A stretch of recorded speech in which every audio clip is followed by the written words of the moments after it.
So those who have experienced or have a loved one who has experienced a catastrophic injury understand that life can change in an instant. Paige is live at the Legal Cafe inside the Bailey & Gallion law firm to learn more about the importance of having a strong legal team to guide you in the aftermath of a catastrophic injury. Hello, Paige.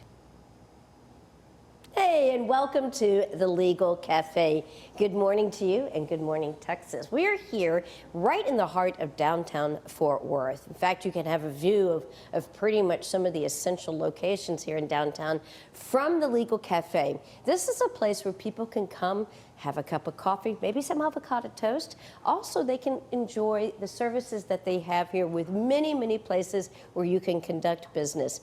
And if you need so, you can also receive some legal advice from Bailey & Gallion from one of those representatives. And one of those representatives happens to be here. This is Kern Lewis. He's got quite a title, so I'm going to be saying he's an attorney and director of catastrophic litigation for here at Bailey & Gallion. Welcome. Thank you. Let's have a seat and let's talk for a little bit, if you don't mind. Let's talk about what the difference is between a catastrophic injury and, say, what we hear so many times on commercials and on billboards, these car wreck catastrophes. What is that difference? A catastrophic injury case is one that involves an injury that is going to last for a lifetime. So we're talking about paralysis or death or horrific burns, a traumatic brain injury, something of that nature that's you're not going to get over in 6 months or a year.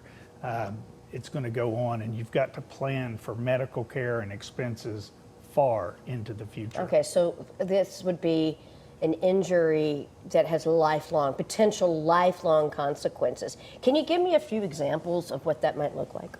I've handled cases that involve, for example, falls from a rooftop or the top of a warehouse, and the person becomes a quadriplegic or a paraplegic, or an 18-wheeler accident where the person becomes a quadriplegic or a paraplegic, which means they're paralyzed from either the neck down or the waist down. Burn cases, crush injuries, traumatic brain injuries, dram shop cases. And that can happen either at work or at home. In any kind of circumstance, these things can happen. That's what's so powerful when one thinks about is how quickly life can change forever, just in the blink of an eye. Now, you said the term dram shop incident. I've never heard of that. What does that mean? A dram shop case is one in which a person becomes intoxicated at a bar or restaurant. Okay. They go out on the road,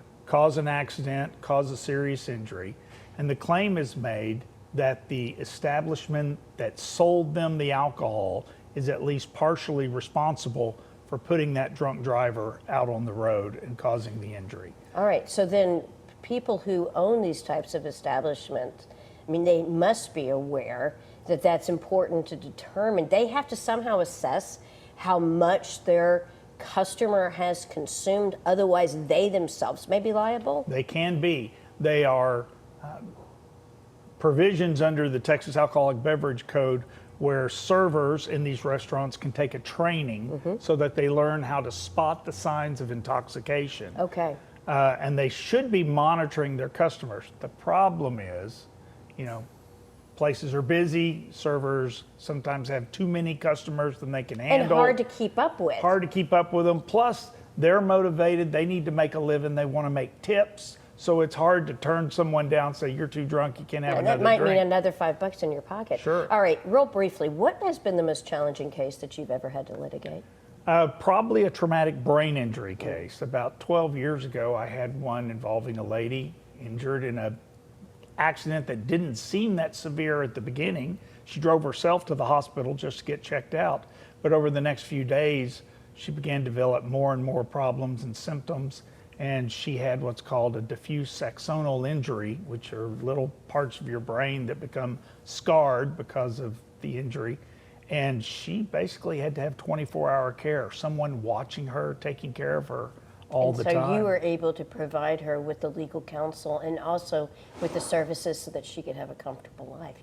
I want to say thank you so much. I appreciate this. This is a resource that you can have. Once again, it's right here in downtown Fort Worth. They have other locations as well where you can get all kinds of legal advice or information.